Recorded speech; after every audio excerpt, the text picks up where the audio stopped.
สวัสดีเจ้าสวัสดีคุณผู้ชมที่ฮักและกระเติงหาจัดนักนะเจ้ายินดีต้อนรับเข้าสู่รายการอู้จากกำเมืองตังเจียงใหม่มหานครแพร่ภาพออกอากาศจากอาคารวังสิงห์คำอำเภอเมืองจังหวัดเจียงใหม่เจ้า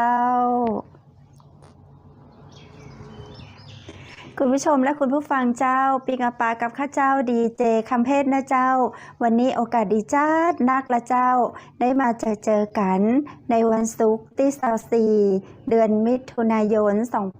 2565เจ้าคุณผู้ชมและคุณผู้ฟังเจ้าตามประเพณีของเจ้าเหนือนะเจ้าเดือน9ออกเปิ้นจะมีการไหว้สาเจ้าป่อเจ้าแม่เจ้าตี้เจ้าตางนะเจ้าและในวันนี้นั้น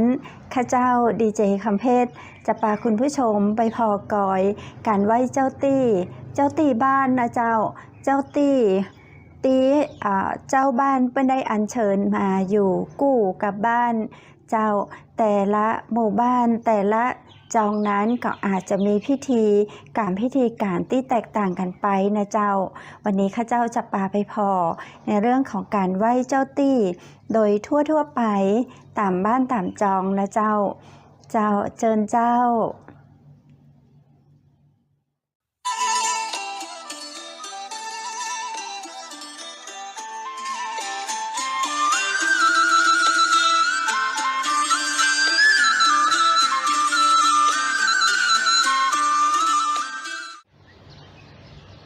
คุณผู้ชมเจ้า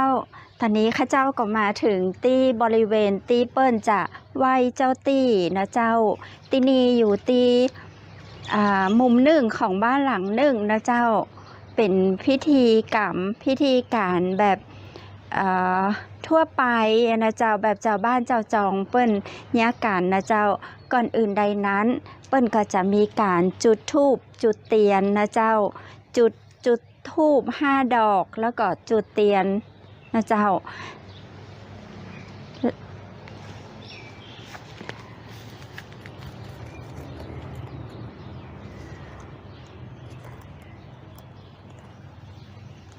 ใจธูป5 ดอกเจ้า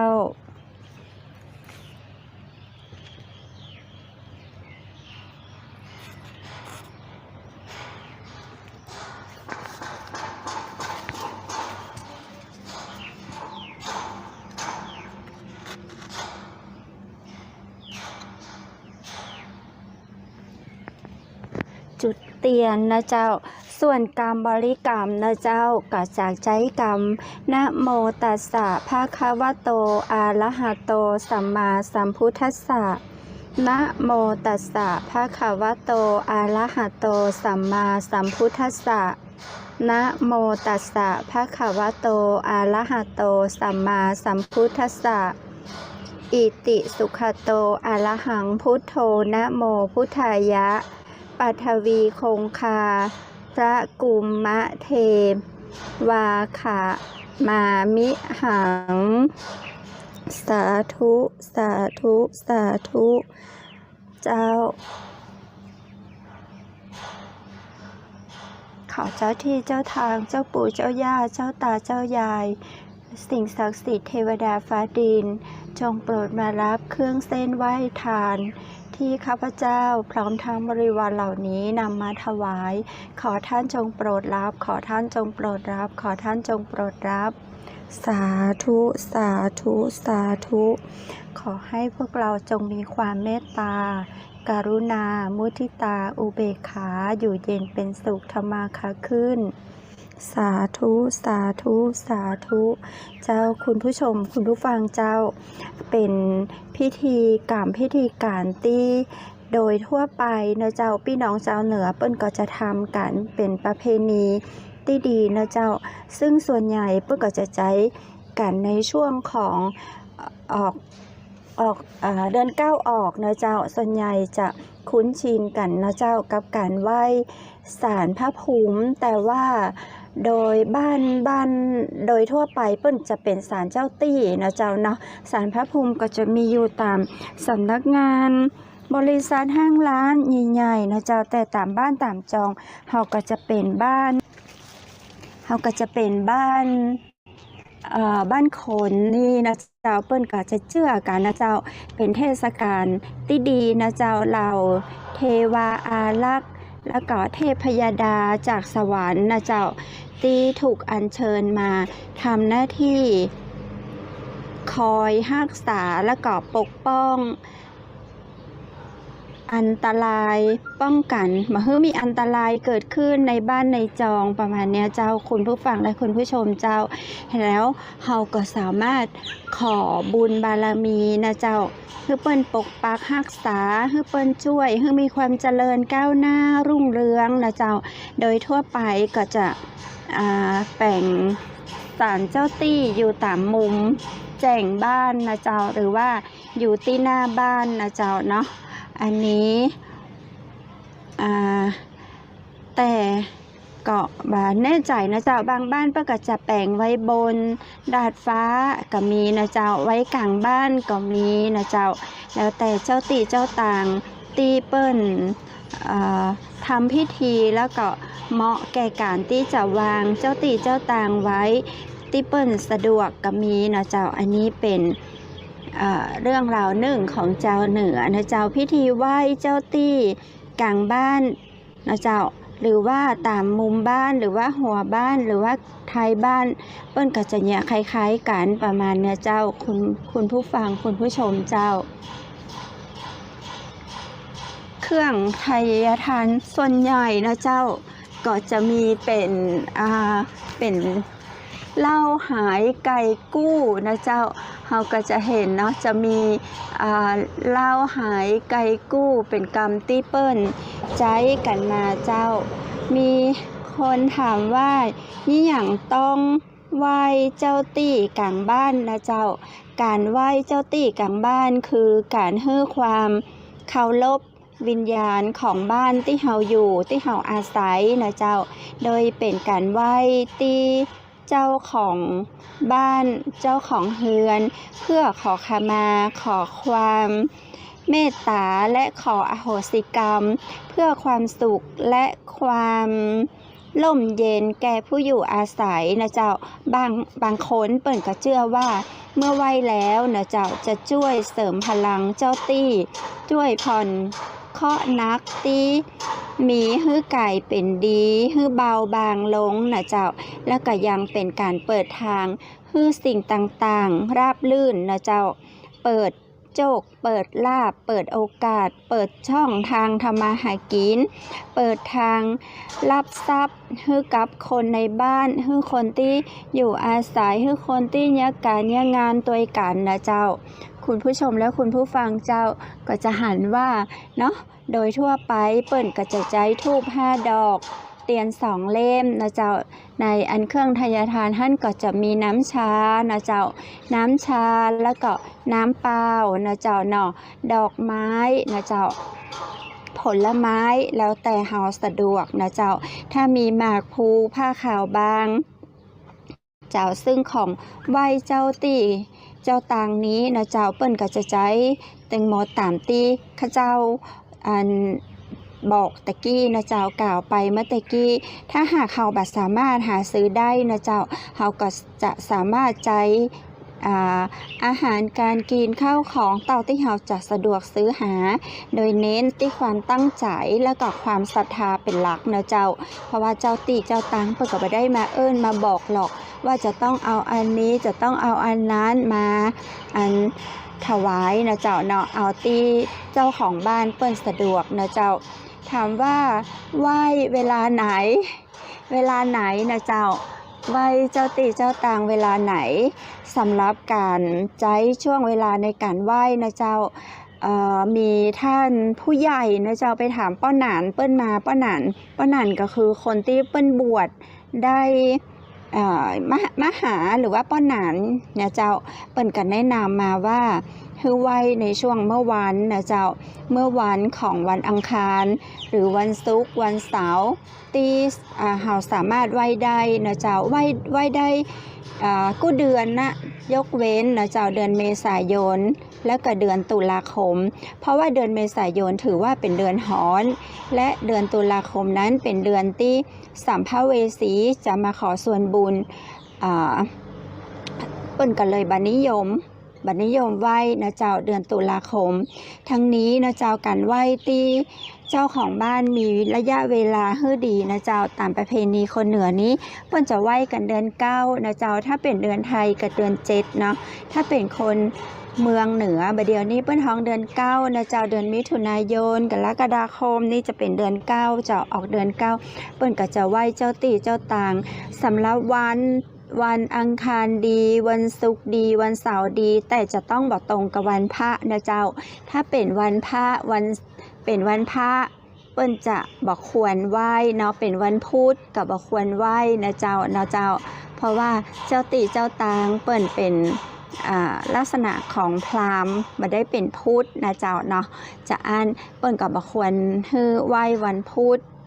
บอกควรไหว้วันพระนะเจ้าจะอันเราสามารถเลือกวันดีๆอย่างวันอาทิตย์วันศุกร์วันเสาร์นะเจ้าวันดีแบบนี้ได้ดีจัดนักเลยนะเจ้าทั้งนี้ทั้งนั้นนะเจ้าคุณผู้ชมคุณผู้ฟังการไหว้เจ้าตี่ในบ้านนะเจ้าก็ไม่ได้มีระยะเวลาที่จะต้องกำหนดไว้ตายตัวว่า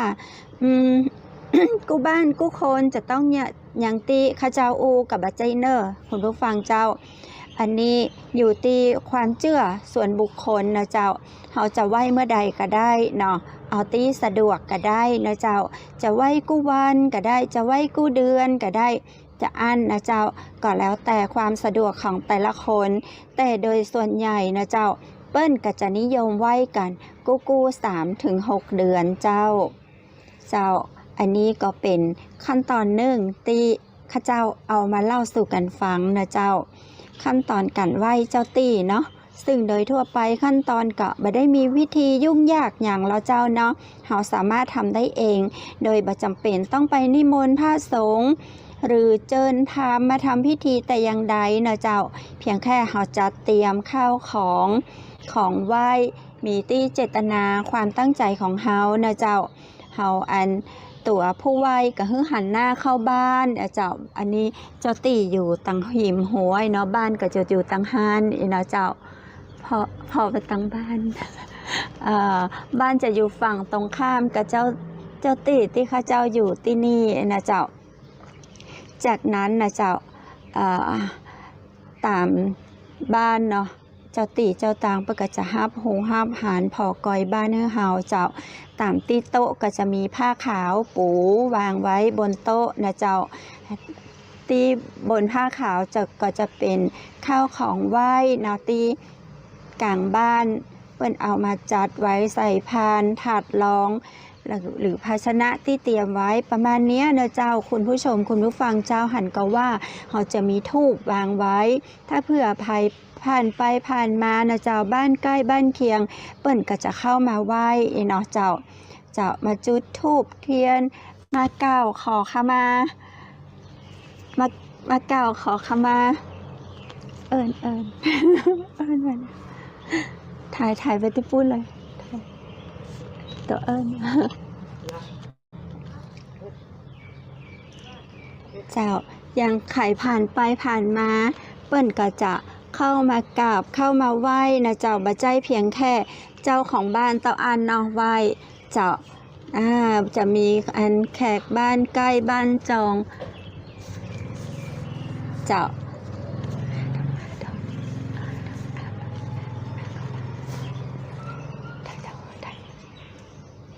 มือไทยเจ้าอย่างผักตี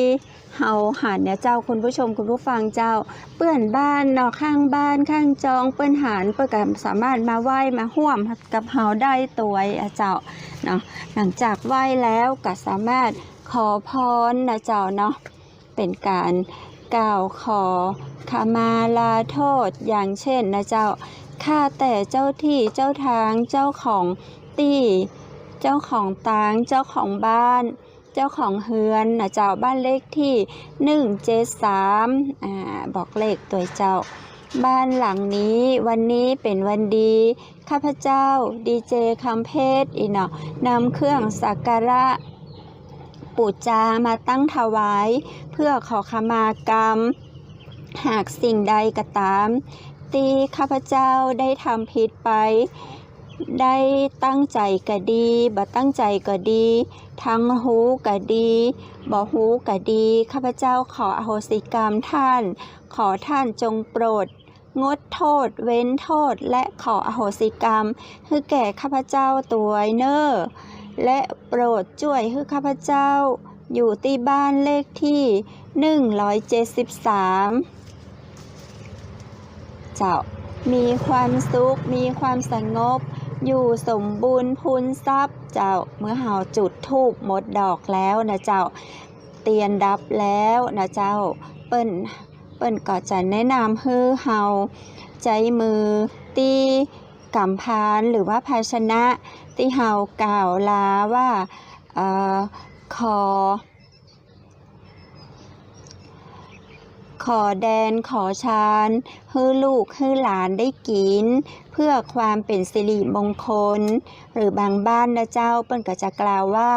ขอเดนขอทานให้ลูกหลานได้กินเพื่อความเป็นสิริมงคลเจ้าคุณผู้ชมและคุณผู้ฟังเจ้าการไหว้เจ้าตี้เจ้าตางในบ้านนอกจากเป็นการแสดงความเคารพแก่เจ้าตี้ผู้ปกปักรักษาสถานที่นั้นๆแล้วนะเจ้ายังเชื่อกันว่าจะช่วยทำให้ชีวิตอยู่เย็นเป็นสุขเจ้าช่วยให้เฮาแคล้วคลาดปลอดภัยนำมาซึ่งเจ้ากลาบความรุ่งเรืองถือเป็นความเชื่อโบราณนะเจ้าที่ปฏิบัติสืบทอดต่อกันมาจ้านานแล้วเนาะจะเฮาจึงควรสานต่อวิธีการไหว้ที่ถูกต้องต่อไปนะเจ้าเพื่อความสบายใจคลายกังวลและเสริมสิริมงคลให้กับบ้านจองของเฮาตัวเจ้าคุณผู้ชมและคุณผู้ฟังเจ้าวันนี้ข้าเจ้าก็มากราบมาไหว้เจ้าตี้เจ้าตางเป็นที่เรียบร้อยแล้วนะเจ้าวันหน้าโอกาสดีข้าเจ้าจะคุณผู้ฟังและคุณผู้ชมไปไปกอยประเพณีอื่นๆหรือว่าเรื่องราวดีๆอื่นๆแฮมนะเจ้าจะเอามาฝากกันตั้งเชียงใหม่มหานครสำหรับวันนี้นั้นนะเจ้าข้าเจ้าขอให้บุญกุศล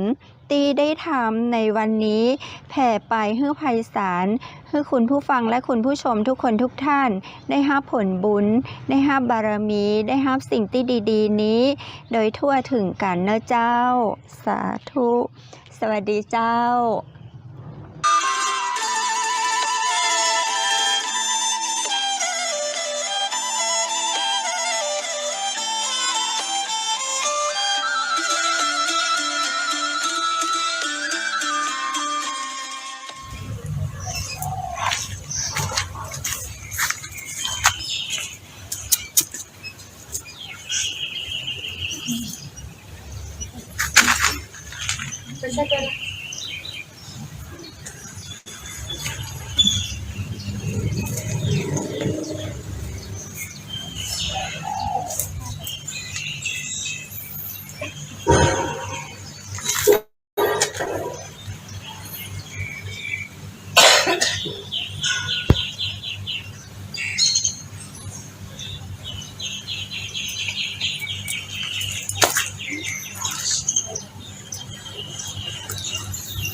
satu gampang mulai bersama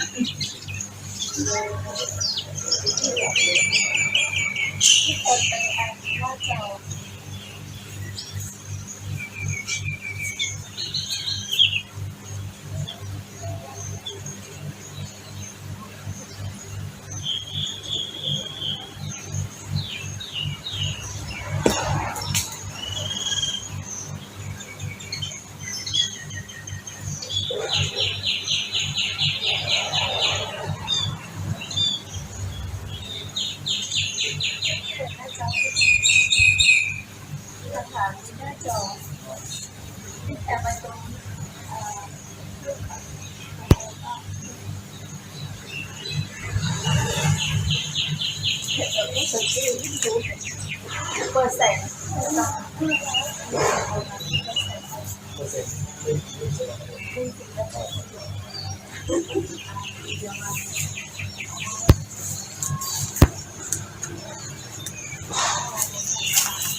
เอาลงตรงลุ่มเงยมันขึ้นข้างบนถ้าเราใช้คิดดีมันจะสวยขยับขึ้น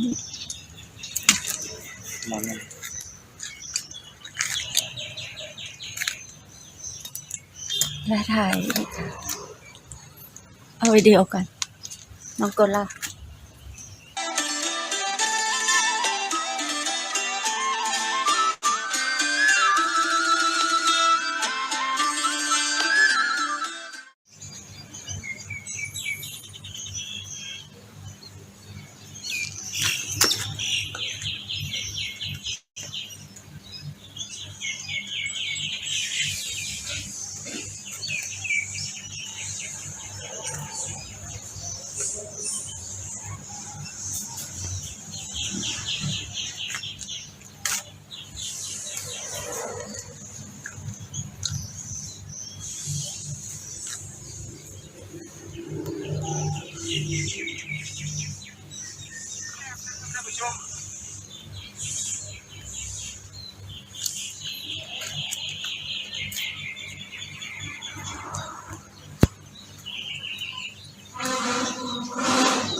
ผมไม่เจอจ้ะ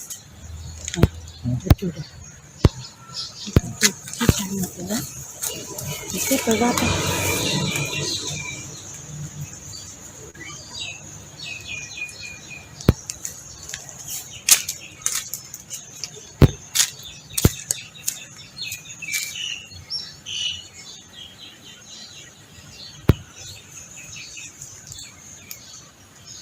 ของอันนี้ไม่ได้ร้านของอ๋อเบียร์จ้าอ๋อมีโอทุกข์ก็หายกับน้องดู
อันนี้วิดีโอค่ะอันนี้ถ่ายอยู่ป่ะคะถ่ายอยู่เดี๋ยวก็จะตัดแล้วอ๋อโอเคพักก่อนก็ได้เดี๋ยวค่อยเข้า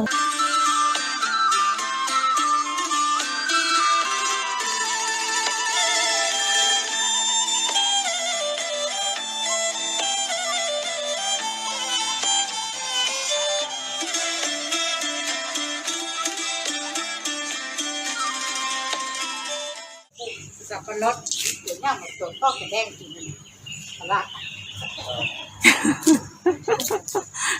เดี๋ยวปลูกใหม่มันถึงขึ้น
ตลาดนี่ ป้าขายยี่หยังเปิ้นต้องไหว้เจ้าตี ประเพณีนะประเพณีคนของคนเมืองถึงเวลาเดือนเก้าเบิกก็เลี้ยงเนี่ยค่ะ อ๋อบัดเดี๋ยวนี้เดิน9แล้วกะ ค่ะ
เลี้ยงเจ้าตีช่วงนี้นะเจ้า เพราะว่าช่วงนี้ก็เป็นเดือนเก้าเพ็งนะเจ้าเนาะของประจำปีนะเจ้าเนาะเปิ้นก็เลยเลี้ยงกันแต่ว่านี้ตามหน่วยงานนะเจ้าหลายๆหน่วยงานนะเจ้าเนาะเลี้ยงได้จนสุดเดือนของเดือนมิถุนายนนี้นะเจ้า เวลาเปิ้นเลี้ยงเจ้าตีนี่เปิ้นอยากจะได้อะเจ้า เปิ้นก็ตามอย่างในหมู่บ้านนี่นะเจ้าเนาะเปิ้นก็อาจจะประจำปีอะเจ้ามันก็จะมีกู้ปีและทีนี้เปิ้นก็จะมีนะเจ้าเหล้าหอยไก่กู้บางหมู่บ้านก็จะเป็นหัวหมูแบบนี้เจ้า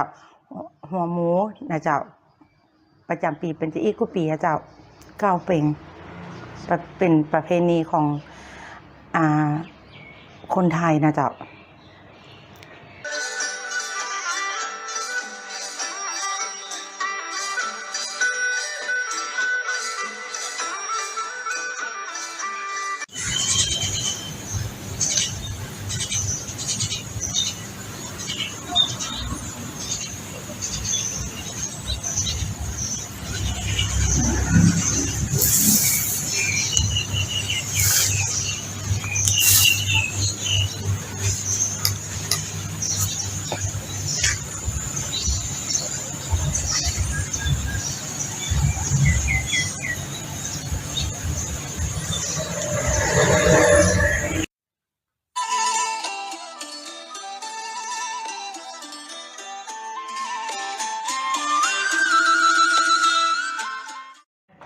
ใครสอนให้ยะยังอีกะเจ้า มันเป็นประเพณีฮีดหอยเดิมของคนโบราณมาแต่ก่อนนะเจ้าเนาะก็เลยเปิ้นฮ้องว่าเป็นประเพณีอันดีงามเจ้าก็เลยทำกันมาจะอี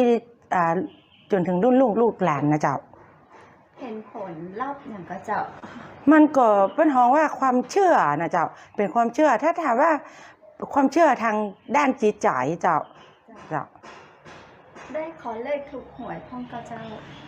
อันนี้ก็บ่ฮู้ตัวเองนะเจ้าเนาะเพราะว่าข้าเจ้าบ่เล่นก็เลยบ่ฮู้เจ้า ส่วนใหญ่ก็จะขอพรอย่างเจ้า ขอพรให้ครอบครัวอยู่เย็นเป็นสุขนะเจ้าเนาะบ่เจ็บบ่ไข้อหยังเอี้ยกับเจ้าเนาะให้ลูกให้หลานเป็นคนดีอหยังเอี้ยเจ้า วันนี้ได้ขอพรอย่างไปเจ้า วันนี้ก็ขอ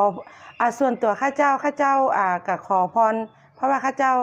เนี่ยการอยู่ตึงขึ้นเสียงสารวินข้าเจ้าก็ขอให้เพื่อนร่วมงานขอให้กิจการของแม่เลี้ยงเจริญรุ่งเรืองนะเจ้าเนาะแล้วก็ขอให้เพื่อนร่วมงานสุขภาพแข็งแรงนะเจ้าเนาะร่ำรวยเงินทองอย่างนะเจ้าบ่เจ็บบ่ไข้กู้โคเนี่ยเจ้า อยากฝากอย่างถึงคุณผู้ชมเจ้า ขอฝากกันอย่างปิดก่อนกึดมาได้ตัว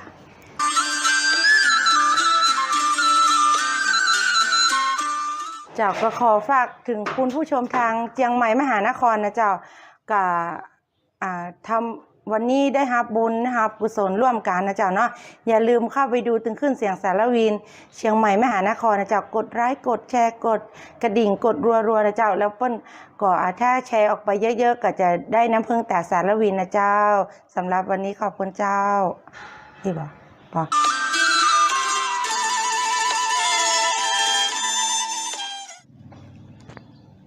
คุณผู้ชมและคุณผู้ฟังเจ้าปาคุณผู้ชมและคุณผู้ฟังไปพอไปกอยนะเจ้าแล้วก็ไปเอาบุญด้วยกันนะเจ้าในการทำพิธีกรรมแบบเปิ้นฮ้องแบบโดยทั่วไปนะเจ้ากู้บ้านกู้จองโดยทั่วไปทำได้นะเจ้าแบบสบายๆนะเจ้าเนี่ยแล้วก็ทำให้เฮาสบายอกสบายใจเจ้าในการไหว้เจ้าตี่เจ้าต่างนะเจ้าที่เฮาได้อาศัยอยู่ในบ้านในจองบางเตื้อเฮาบ่อยู่บ้านอยู่จองเพื่อกับเฝ้าบ้านดูแลบ้านให้เฮาเนาะทำให้เฮาอยู่เย็นเป็นสุขกันนะเจ้าเป็นล่มโพล่มใสที่ดีเอาบุญมาฝากคุณผู้ฟังและคุณผู้ชมกันแล้วนะเจ้าพอกอยเวลาก็ถึงช่วงสุดท้ายของรายการในวันนี้นั้นข้าเจ้าดีเจคำเพชรก็คงจะต้องลาจากคุณผู้ฟังและคุณผู้ชมที่นี่แล้วนะเจ้าจะได้ในวันนี้นั้นข้าเจ้าขอกราบขอบพระคุณพระอาจารย์รัตนยาโนพุทธอุทยานสวนบุรณะลักธรรมตำบลแม่แหลมอำเภอแม่ริมจังหวัดเชียงใหม่เจ้าคุณผู้ชมและคุณผู้ฟังท่านใดที่สนใจอยากได้อุปกรณ์เฮียนสมาธิพีระมิดเข้ากล้องนะเจ้าต่างวัดเปิ้นยินดีส่งบริการให้ฟรีนะเจ้าโดยสามารถพิมพ์ชื่อนามสกุลที่อยู่เบอร์โทรนะเจ้าที่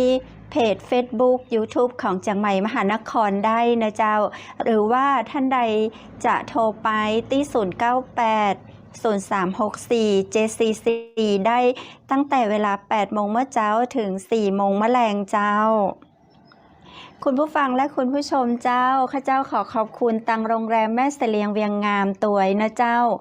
สปอนเซอร์ใจดีท่านใดที่แวะไปตังอำเภอแม่เสลียงเจ้าแวะไปใช้บริการได้หรือว่าสอบถามรายละเอียดเพิ่มเติมก่อนก็ได้นะเจ้าเปิดบริการตลอด24 ชั่วโมงเจ้าโรงแรมแม่เสลียงเวียงงาม053-621-444โทรสอบถามรายละเอียดที่เบอร์นี้ก็ได้นะเจ้าและข้าเจ้าขอขอบคุณสปอนเซอร์ใจดีนะเจ้าขอขอบคุณน้ำผึ้งแท้ตราสารวินเจ้าน้ำผึ้งแท้ตราสารวินน้ำผึ้งจากธรรมชาติ 100% นะเจ้ามีอย.ด้วยเลขสารระบบอาหารนะเจ้าบริการส่งทั่วไทยเจ้าท่านใดสนใจก็สามารถสั่งได้นะเจ้าเปิ้นบริการส่งทั่วไทยโทรไปที่082-616-6889 เจ้า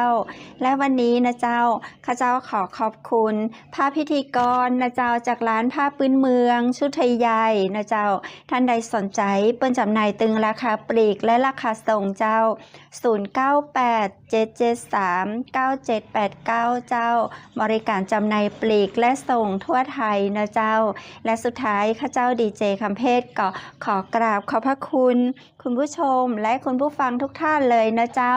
สำหรับค่ำคืนนี้ขอให้คุณผู้ชมทุกท่านโชคดีและมีความสุขนักๆจะได้อย่าลืมกด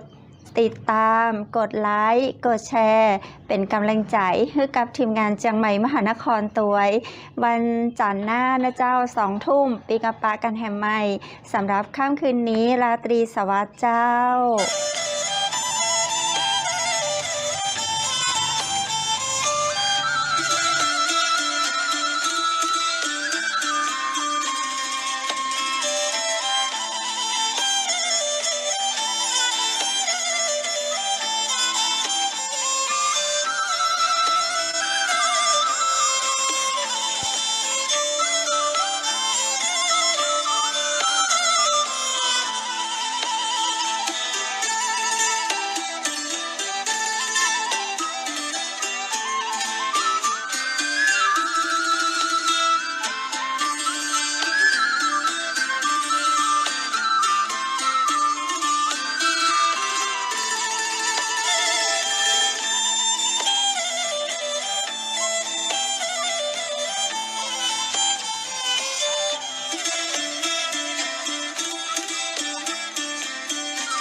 อยู่บนทางคนเดียวบ่มีภัยข้องเกี่ยวในหัวใจ อยากจะเดินทางไกลเอาก็ไปลำพังบ่มีภัยเคียงข้างบนทางเดิน คนที่ยังบ่ปักหัวใจเสาะหามาเมินคนที่ยังบังเอิญเปี่ยวเดินกันคนละทางคนที่ยังบ่ปักหัวใจเสาะหาบนทางคนที่ยังเลือนลางอยู่ในความฝันเลื่อนลอย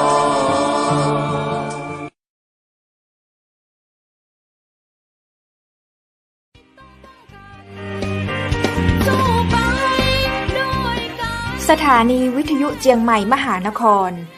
107.25 เมกะเฮิรตซ์ ขอแสดงความห่วงใยและเป็นกำลังใจให้ทุกท่านในช่วงการระบาดของโรคโควิด -19 ในครั้งนี้ เพื่อลดความเสี่ยงควรสวมหน้ากากอนามัยทุกครั้งล้างมือเป็นประจำขอให้อยู่ที่บ้านให้นักที่สุดด้วยความปรารถนาดีจากหมู่เฮาเจ้าเจียงใหม่มหานครสนับสนุนโดยกาแฟโกแมคคอฟฟี่และโรงแรมแม่เสรียงเวียงงามโทร 053-621-444 และ 081-595-2883 เราจะฝ่าฟันวิกฤตนี้